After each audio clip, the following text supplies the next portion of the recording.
Assalamualaikum. Kembali lagi di channel dari Lensa Kaca Mataku. Dalam video yang lepas, dari Lensa Kaca Mataku telah berkongsi pengalaman perjalanan dari Riyadh, Arab Saudi ke Abaha melalui jalan darat. Kali ini kami akan meneruskan perjalanan hingga ke Jazan. Di Abaha, kami menginap di Nuzul Hotel. Selepas makan malam, kami terus tidur. Agak lena tidur kami pada malam itu. Mungkin penat setelah memandu hampir seharian. Setelah mendapat rehat dan tidur yang cukup malam tadi, Alhamdulillah badan terasa segar, bertambah segar dengan cuaca sejuk di Abaha awal pagi ini. Suhu pagi ini lebih kurang 8 darjah Celsius. Hotel tempat kami menginap berhampiran dengan taman bunga. Kami brisk walk sambil menghirup udara segar pagi itu. Sungguh nyaman. Kemudian kami berjalan kaki ke kawasan tadahan air atau empangan yang berada berdekatan di hotel kami. Semuanya pergi berjalan kaki. Tak sangka ada empangan air yang agak luas sebegini di Saudi.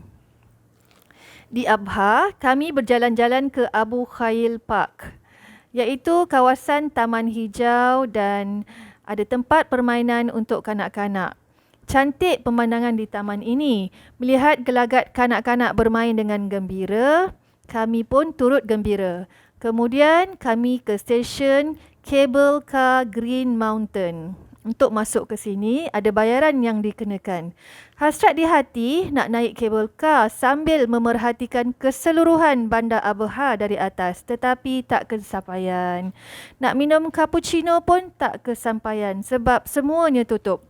Mungkin bila cuti umum, mereka pun cuti. Wallahu a'lam. Kami meneruskan perjalanan ke Shamsan Castle, iaitu kota peninggalan kerajaan Osmaniyah. Memang betul, hanya peninggalannya sahaja yang tinggal. Struktur binaannya sudah tidak dapat dikenal pasti. Hanya temboknya sahaja yang kelihatan.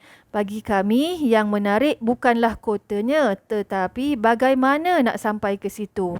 Kami terpaksa melalui lorong atau jalan yang sempit dan curam di celah-celah bangunan rumah.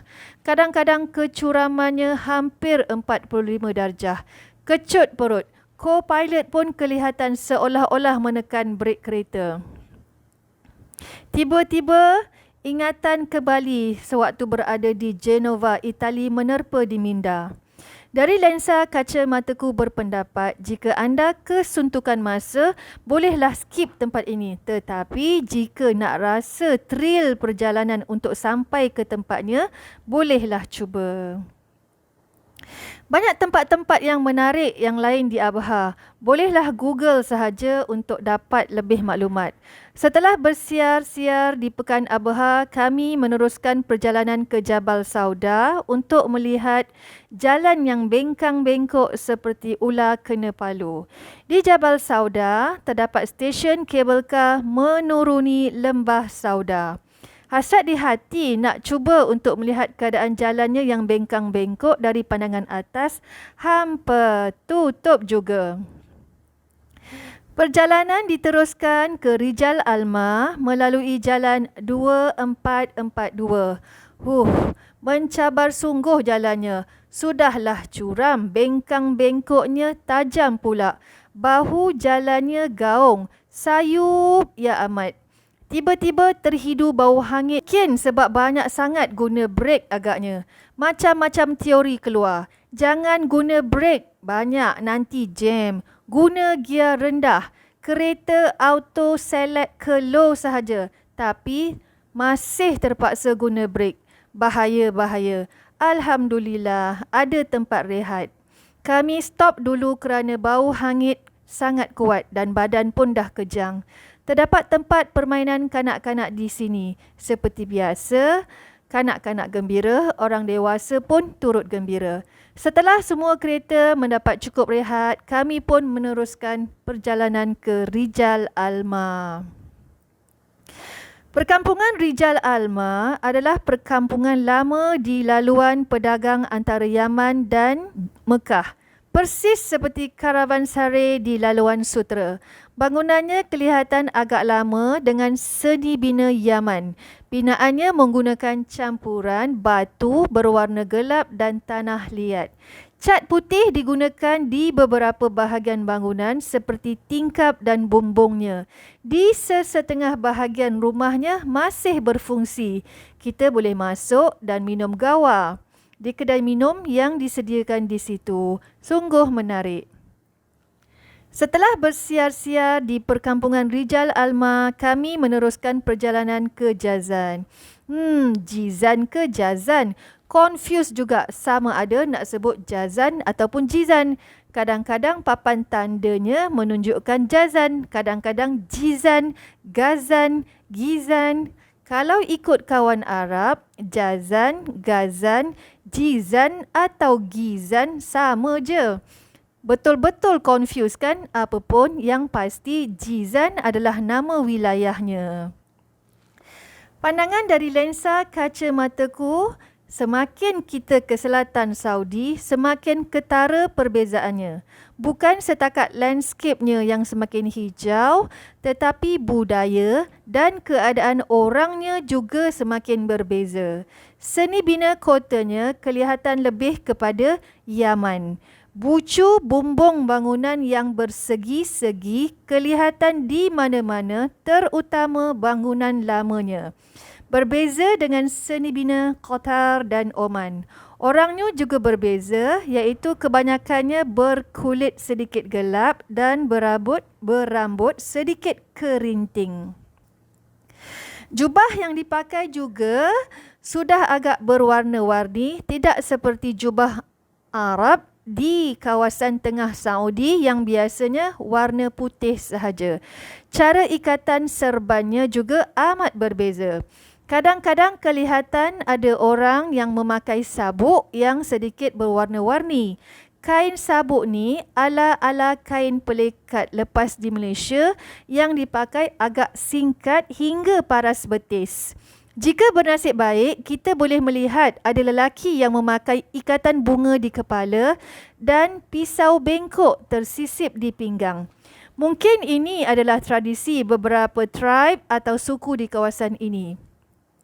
Tentang lelaki memakai hiasan bunga di kepala, macam pernah terbaca artikel tentangnya, tetapi dah tak ingat isi ceritanya. Fakta ini mungkin tidak benar. Walau bagaimanapun, ini semua hanyalah pandangan dari lensa kaca mataku semata-mata. Jika anda penggemar makanan Cina, dari lensa kaca mataku mengesyorkan anda berkunjung ke restoran Durah China di Jazan. Terasa sungguh Asianya. Jika sudah sampai ke Jazan, jangan lepaskan peluang untuk pergi ke Farasan Island. Perkhidmatan feri yang disediakan oleh Kerajaan Arab Saudi adalah percuma. Cuma anda perlu tempah tiket dahulu. Jika di Malaysia, kaunter tiket biasanya berada berdekatan dengan stesyennya. Jika ingin menempah tiket bas, kena pergi ke stesen bas. Dan jika ingin membeli tiket feri, pergilah ke jetinya. Berlainan sungguh di sini. Kaunter tiketnya berada di tengah-tengah bandar dan agak jauh dari jetinya. Nasihat dari lensa kaca mataku agar anda menempah tiket terlebih dahulu sehari sebelum.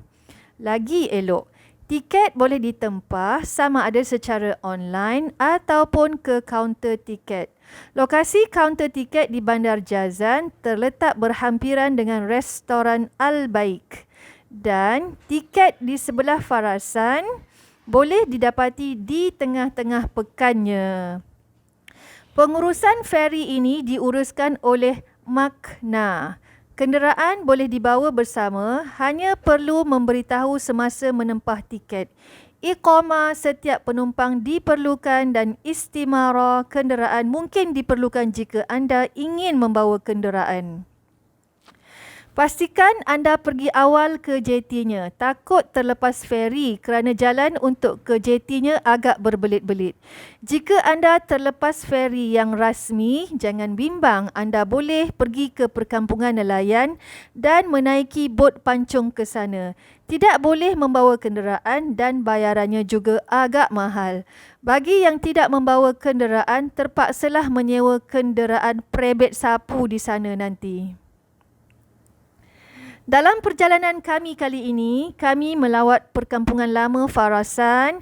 Bak kata pemandu kami, perkampungan ini terlalu lama. Berulang-ulang, Qadim, Qadim, Qadim katanya. Menarik tempat ini, kemudian kami ke kota lama peninggalan kerajaan Osmaniyah. Lepas tu, beli makanan Arab dan tempah tiket. Kami makan makanan yang dibeli di tepi pantai. Jika anda menginap di Farasan Island, bolehlah tempah bot ke tengah laut. Jika bernasib baik, boleh berjumpa dengan ikan lumba-lumba. Package island hopping mungkin juga ada disediakan.